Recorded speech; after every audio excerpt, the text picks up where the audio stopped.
ওম শান্তি। আজি 5-1-2025 বৰ্ষৰ প্ৰাতঃ মুৰলী। ওম শান্তি। অব্যক্ত বাপ-দাদা ৰিভাইজ 17-10-2003 চন। আজি বাবাই কৈছে গোটেই বছৰ সন্তুষ্ট মনি হৈ সদায় সন্তুষ্ট হৈ থাকিবা আৰু সকলোকে সন্তুষ্ট কৰিবা। আজি দিলাৰাম বাপ-দাদাই নিজৰ চাৰিওফালৰ সন্মুখত থকা সকলকো আৰু দূৰৈত থাকিও সমীপত থকা সকলকো প্ৰতিগৰাকী অত্যন্ত প্ৰিয় ৰাজকীয় অতি স্নেহী সন্তানসকলক দেখি হৰ্ষিত হৈ আছে হওক। প্ৰতিগৰাকী সন্তানেই ৰজা, সেইবাবে অত্যন্ত প্ৰিয়। এই পৰমাত্মা স্নেহ ৰাজকীয় মৰম বিশ্বত বহুত কম আত্মাৰ প্ৰাপ্ত হয়। কিন্তু তোমালোক সকলো পৰমাত্মা স্নেহ পৰমাত্মাৰ ৰাজকীয় মৰমৰ অধিকাৰী। জগতৰ আত্মাসকলে কাটৰোক্তি কৰি আছে আহক কিন্তু তোমালোক সকলোৱে পৰমাত্মা স্নেহ অনুভৱ কৰি আছা, পৰমাত্মা প্ৰতিপালনেৰে পালিত হৈ আছা। নিজৰ এনেকুৱা ভাগ্য অনুভৱ কৰানে? বাপ-দাদাই সকলো সন্তানকে ডবল ৰাজ্য অধিকাৰী ৰূপত প্ৰত্যক্ষ কৰি আছে। এতিয়াৰো স্বৰাজ্য অধিকাৰী ৰজা হোৱা আৰু ভৱিষ্যতেতো ৰাজ্য তোমালোকৰ জন্মসিদ্ধ অধিকাৰ। গতিকে ডবল ৰজা হোৱা। সকলো ৰজা হোৱা নহয়, প্ৰজাটো নোহোৱা। ৰাজযোগী হোৱা নে কোনো প্ৰজাযোগীও আছেনে কোনোবা প্ৰজাযোগী? পিছত বহাসকল ৰাজযোগী হোৱা নে? প্ৰজাযোগী কোনো নাই নহয়? দৃঢ়নে? ভাবি গুণি সঁহাৰি জনাবা। ৰাজ্য অধিকাৰী অৰ্থাৎ সকলো সূক্ষ্ম আৰু স্থূল কৰ্মেন্দ্ৰিয়ৰ অধিকাৰী, কিয়নো স্বৰাজ্য হয় নহয়। গতিকে কেতিয়াবা ৰজা হোৱা নে সদায় ৰজা হৈ থাকা? মূল কথা হ'ল নিজৰ মন বুদ্ধি সংস্কাৰৰো অধিকাৰী হোৱা নে? সদায় অধিকাৰী হোৱা নে কেতিয়াবা? স্বৰাজ্যটো সদায় স্বৰাজ্য হয় নে এদিন হয়, পাছৰ দিনা নহয়? ৰাজ্যটো সদায় থাকে নহয়? গতিকে সদায় স্বৰাজ্য অধিকাৰী অৰ্থাৎ সদায় মন বুদ্ধি সংস্কাৰৰ ওপৰত অধিকাৰ সদায় থাকেনে? সদায় হয় নে নহয়? সুধিলে হয় বুলি নোকোৱা কিয়? কেতিয়াবা মনে তোমালোকক চলায় নে তোমালোকে মনক চলোৱা? কেতিয়াবা মন মালিক হয় নেকি? হয় নহয়? গতিকে সদায় স্বৰাজ্য অধিকাৰী তথা বিশ্ব অধিকাৰী। সদায় পৰীক্ষা কৰা, যিমান সময় আৰু যিমান শক্তিৰে নিজৰ কৰ্মেন্দ্ৰিয় মন বুদ্ধি সংস্কাৰৰ ওপৰত এতিয়া অধিকাৰী হোৱা, সিমানেই ভৱিষ্যতে ৰাজ্য অধিকাৰ পাবা। যদি এতিয়া পৰমাত্মা প্ৰতিপালন, পৰমাত্মা শিক্ষা, পৰমাত্মাৰ শ্ৰীমতৰ আধাৰত এই সংগম যুগৰ এটা জন্মত সদায় অধিকাৰী নোহোৱা, তেন্তে 21 জন্ম কেনেকৈ ৰাজ্য অধিকাৰী হবা? হিচাপ আছে নহয়। এই সময়ৰ স্বৰাজ্য স্বৰ অৰ্থাৎ ৰজা হলেই 21 জন্মৰ প্ৰতিশ্ৰুতি আছে। মই কোন আৰু কি হমগৈ? নিজৰ ভৱিষ্যত বৰ্তমানৰ অধিকাৰৰ দ্বাৰা স্বয়ং জানিব পাৰা।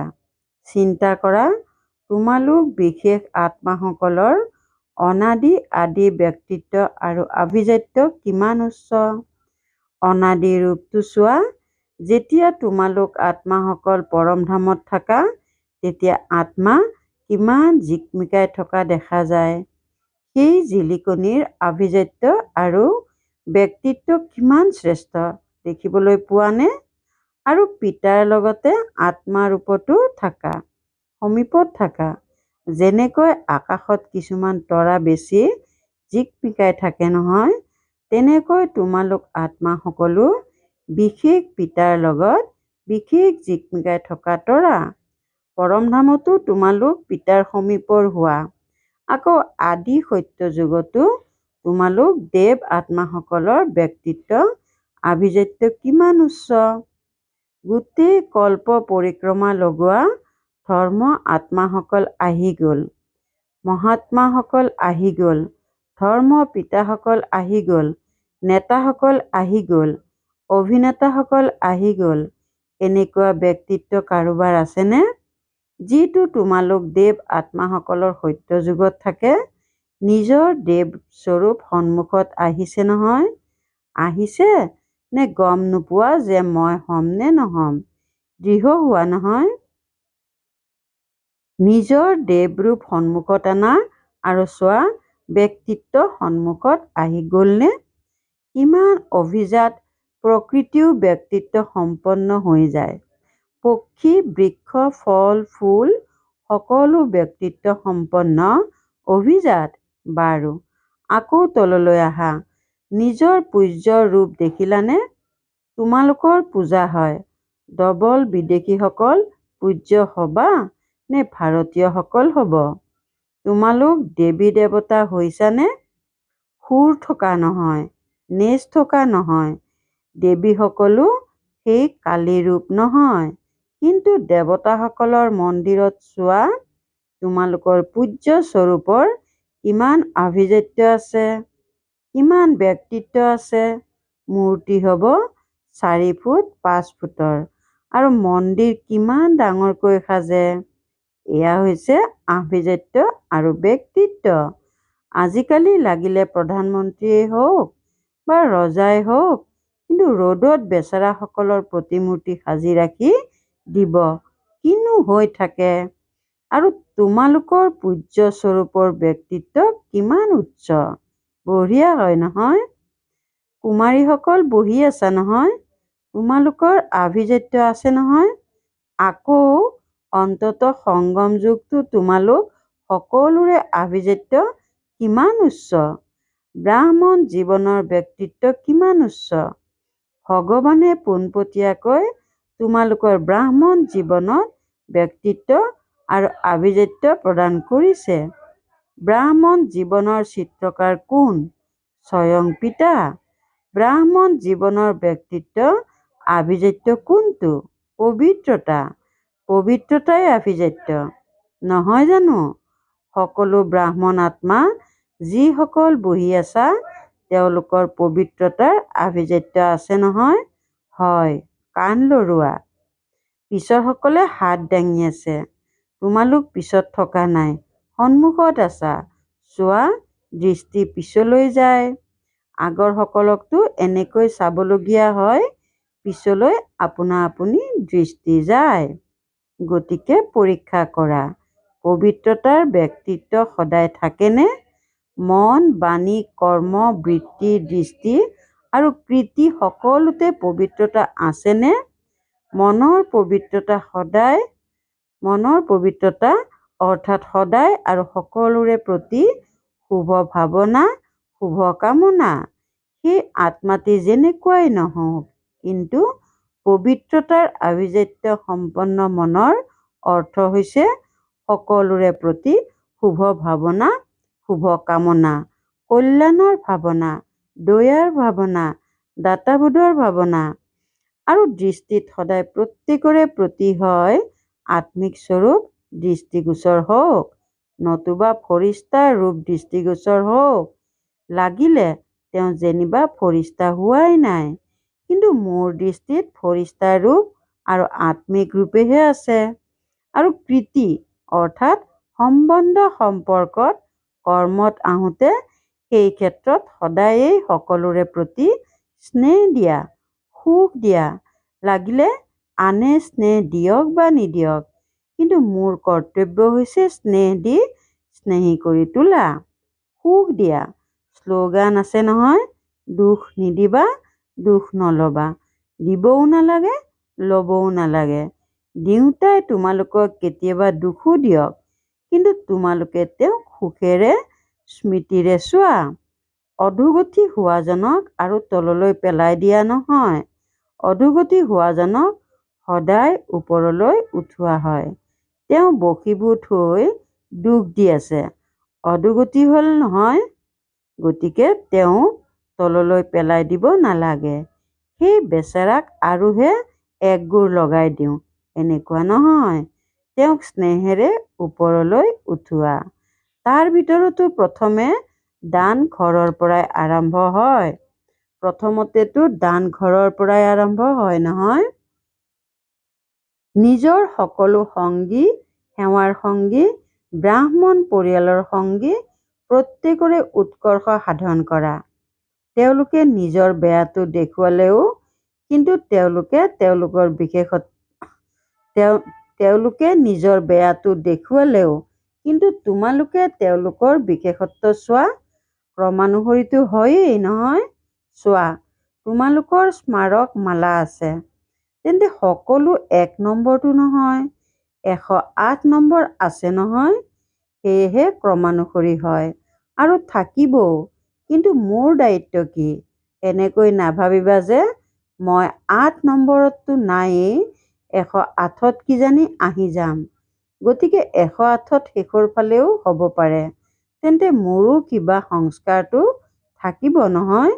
কিন্তু নহয়, আনক সুখ দিওঁতে দিওঁতে, স্নেহ দিওঁতে দিওঁতে তোমালোকৰ সংস্কাৰো স্নেহী সুখী হৈ যাব। এয়া হৈছে সেৱা আৰু এই সেৱা প্ৰথমে ঘৰৰ পৰাই আৰম্ভ হয়। বাপ দাদাৰ আজি এটা কথাত হাঁহি উঠি আছিল, কওঁনে? চাবা, তোমালোকৰো হাঁহি উঠিব। বাপ দাদাইতো সন্তানসকলৰ খেল চাই থাকে নহয়। বাপ দাদাই 1 ছেকেণ্ডত কেতিয়াবা কোনোবাতো সেৱা কেন্দ্ৰৰ টিভি খুলি দিয়ে, কেতিয়াবা আন কোনোবাতো সেৱা কেন্দ্ৰৰ, কেতিয়াবা বিদেশৰ, কেতিয়াবা ভাৰতৰ বুটাম টিপি দিয়ে।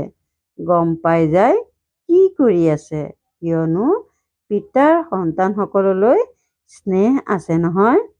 সন্তানসকলেও কয় সমান হ'বই লাগে, দৃঢ় হোৱা নহয়, সমান হ'বই লাগে। ভাবি গুণি হাত দাঙা। হয়, যিসকলে ভাবিছা মৰিবলগীয়া হওক, সেও মানিবলগীয়া হওক, সহ্য কৰিবলগীয়াও হওক, কথা শুনিবলগীয়াও হওক, কিন্তু সমান হৈহে দেখুৱাম। সেইসকলে হাত দাঙা। কুমাৰীসকলে ভাবি গুণি হাত দাঙিবা। এওঁলোকৰ ফটো লোৱা কুমাৰী বহুত আছে। মৰিব লাগিব, সেও মানিব লাগিব। পাণ্ডৱে দাঙা, শুনিলা? সমান হ'ব লাগে। সমান নহ'লে তেতিয়া মজা নালাগিব। পৰম ধামততো সমীপত নাথাকিবা। সূৰ্যতো পাৰ্থক্য আহি যাব। সত্য যুগৰ ৰাজ্য ভাগ্যতো পাৰ্থক্য আহি যাব। পিতা ব্ৰহ্মাৰ প্ৰতি তোমালোকৰ স্নেহ আছে নহয়। ডবল বিদেশীসকলৰ সকলোতকৈ বেছি স্নেহ আছে। যিসকলৰ ব্ৰহ্মা বাবাৰ প্ৰতি গভীৰ আন্তৰিক স্নেহ আছে, তেওঁলোকে হাত দাঙা। বাৰু, দৃঢ় স্নেহ আছেনে? এতিয়া প্ৰশ্ন সুধিম। যাৰ প্ৰতি স্নেহ থাকে, তেন্তে স্নেহৰ লক্ষণ হ'ল যি তেওঁ ভাল লাগে, সেয়া স্নেহ কৰোতাজনৰো ভাল লাগে। দুয়োৰে সংস্কাৰ, সংকল্প, স্বভাৱ মিলি যায়, সেয়েহে তেওঁ স্নেহী হয়। গতিকে পিতা ব্ৰহ্মাৰ প্ৰতি যদি স্নেহ আছে, তেন্তে 21 জন্ম, প্ৰথম জন্মৰ পৰা ধৰি দ্বিতীয়, তৃতীয়ত আহিলে ভাল নহয়, কিন্তু প্ৰথম জন্মৰ পৰা শেষৰ জন্মলৈকে লগত থাকিব। ভিন্ন ভিন্ন ৰূপত লগত থাকিব। তেন্তে লগত কোন থাকিব পাৰে? যি সমান হ'ব। তেওঁ 1 নম্বৰৰ আত্মা। তেন্তে লগত কেনেকৈ থাকিবা? 1 নম্বৰ হ'লে তেতিয়াহে লগত থাকিবা। সকলোতে 1 নম্বৰ। মনেৰে, বাণীত, কৰ্মত, বৃত্তিত, দৃষ্টিত, কৃতিত, সকলোতে। তেন্তে 1 নম্বৰ হোৱা নে ক্ৰম নম্বৰ? গতিকে যদি স্নেহ আছে, তেন্তে স্নেহৰ কাৰণে যিকোনো ত্যাগ কৰাটো কঠিন নহয়। কলি যুগৰ অন্তৰ শেষৰ জন্মতো দৈহিক প্ৰেম কৰোতাসকলে জীৱনো উৎসৰ্গা কৰি দিয়ে। গতিকে তোমালোকে যদি ব্ৰহ্মা বাবাৰ স্নেহত নিজৰ সংস্কাৰ পৰিৱৰ্তন কৰি দিয়া, তেন্তে কি ডাঙৰ কথা? ডাঙৰ কথা জানো? নহয়। গতিকে আজিৰ পৰা সকলোৰে সংস্কাৰ পৰিৱৰ্তন হৈ গ'ল। দৃঢ়নে? খবৰ আহিব। তোমালোকৰ সংগীয়ে লিখিব, দৃঢ়নে? দাদীসকলে শুনি আছে। কয় যে সংস্কাৰ পৰিৱৰ্তন হৈ গ'ল নে সময় লাগিব? কি মোহিনী অৰ্থাৎ নিউয়ৰ্কৰ কোৱা পৰিৱৰ্তন হ'ব নহয়? এওঁলোক সকলো পৰিৱৰ্তন হ'ব নহয়? আমেৰিকাৰ সকলটো পৰিৱৰ্তন হৈ যাব। হাঁহি উঠা কথাটিটো থাকি গ'ল। হাঁহি উঠা কথাটিটি হৈছে সকলোৱে কয় যে পুৰুষাৰ্থটো বহুত কৰোঁ আৰু বাপ দাদাৰ দেখি দয়াও উপজে।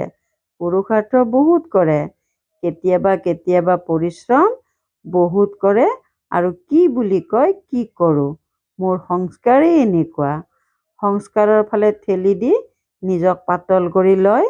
কিন্তু পিতাই আজি দেখিছে যে এয়া যি তোমালোকে কোৱা যে মোৰ সংস্কাৰ, তেন্তে তোমালোকৰ এয়া সংস্কাৰ নেকি?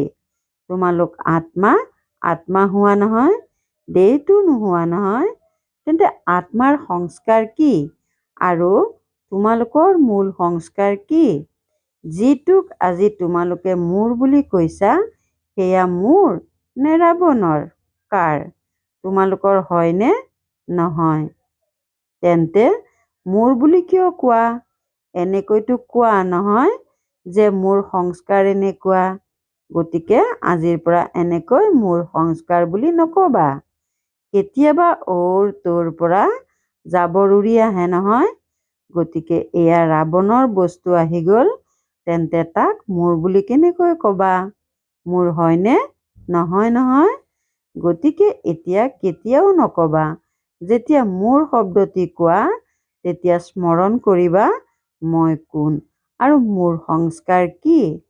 দেহ অভিমানত সেয়া তোমালোকৰ সংস্কাৰ, আত্মা অভিমানত এই সংস্কাৰ নাই। গতিকে এতিয়া এই ভাষাও পৰিৱৰ্তন কৰিবা।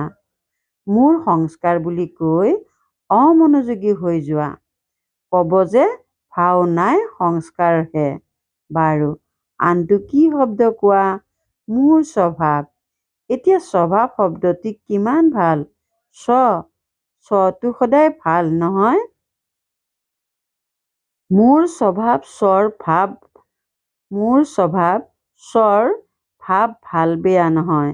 গতিকে এয়া যি শব্দ ব্যৱহাৰ কৰা নহয়, মোৰ স্বভাৱ, মোৰ সংস্কাৰ, এতিয়া এই ভাষা পৰিৱৰ্তন কৰা। যেতিয়াই মোৰ শব্দটি আহে, তেতিয়া স্মৰণ কৰা মোৰ মূল সংস্কাৰ কি। এয়া কোনে কয়? আত্মাই কয় জানো যে এয়া মোৰ সংস্কাৰ? গতিকে যেতিয়া এইটো ভাবিবা নহয়, তেতিয়া নিজৰ ওপৰতে হাঁহি উঠিব।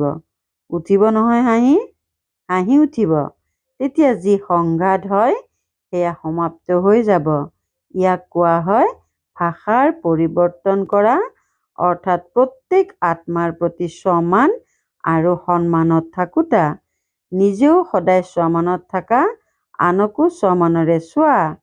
স্বমানৰে চালে তেতিয়া আকৌ যি পৰিস্থিতি আহে, যিটো তোমালোকৰো পচন্দৰ নহয়, কেতিয়াবা কিবা সংঘাত হ'লে তেতিয়া পচন্দ কৰা জানো? নকৰা নহয়। গতিকে ইজনে সিজনক সমানেৰে চোৱা। এওঁ বিশেষ আত্মা, এওঁ পিতাৰ প্ৰতিপালনেৰে পালিত ব্ৰাহ্মণ আত্মা। এওঁ কোটিৰ মাজত কোনোবা, কোনোবাৰ মাজতো কোনোবা আত্মা। কেৱল এটা কাম কৰা, নিজৰ নয়নত বিন্দু সমাহিত কৰি দিয়া।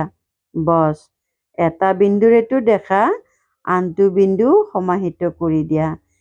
তেতিয়া একোৱেই নহ'ব, পৰিশ্ৰম কৰিবলগীয়া নহ'ব। যেন আত্মাই আত্মাক চাই আছে, আত্মাই আত্মাক কৈ আছে। বৃত্তি আত্মিক, দৃষ্টি আত্মিক কৰি তোলা। বুজিলা কি কৰিব লাগে? এতিয়া মোৰ সংস্কাৰ বুলি কেতিয়াও নকবা। স্বভাৱ বুলি ক'লে তেতিয়া স্বৰ ভাৱত থাকিবা। ঠিক আছে নহয়?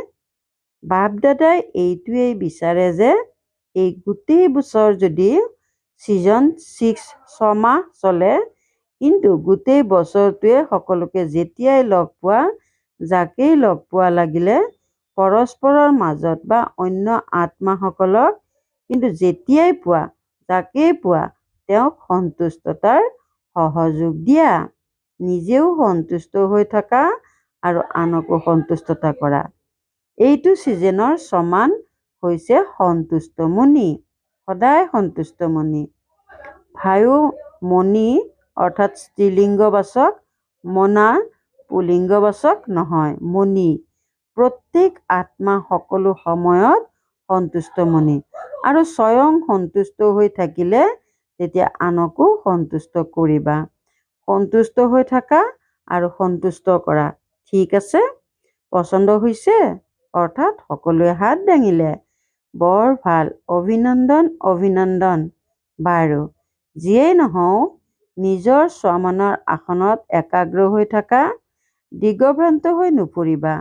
কেতিয়াবা কোনোবাখন আসনত, কেতিয়াবা আন কোনোবাখন আসনত নহয়।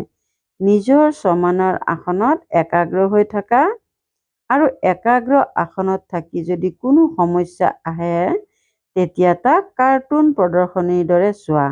কাৰ্টুন চাবলৈ ভাল লাগে নহয়? গতিকে এয়া সমস্যা নহয়। কাৰ্টুন প্ৰদৰ্শনী চলি আছে। কোনো বাঘ আহে, কোনো ছাগলী আহে, কোনো বৃশ্চিক আহে, কোনো লেতেৰা জেঠী আহে, কাৰ্টুন প্ৰদৰ্শনী। নিজৰ আসনৰ পৰা নানামিবা, মজা লাগিব। ভাল, বাৰু। চাৰিওফালৰ অত্যন্ত প্ৰিয় ৰাজকীয় সন্তানসকলক, সকলো স্নেহী সহযোগী সমান হওঁতা সন্তানসকলক সদায় নিজৰ শ্ৰেষ্ঠ স্বভাৱ আৰু সংস্কাৰক স্বৰূপত জাগ্ৰত কৰোঁতা সন্তানসকলক, সদায় সুখ দিওঁতা সকলোকে স্নেহ দিওঁতা সন্তানসকলক, সদায় সন্তুষ্ট মনি হৈ সন্তুষ্টতাৰ কিৰণ বিলাওঁতা সন্তানসকলক বাপ দাদাৰ স্নেহ সহিত স্মৰণ আৰু নমস্কাৰ। বৰদান, শুভ চিন্তন আৰু শুভ চিন্তক স্থিতিৰ অনুভৱেৰে পিতা ব্ৰহ্মাৰ সমান মাষ্টাৰ দাতা হোৱা। শুভ চিন্তন আৰু শুভ চিন্তক স্থিতিৰে অনুভৱেৰে পিতা ব্ৰহ্মাৰ সমান মাষ্টাৰ দাতা হোৱা।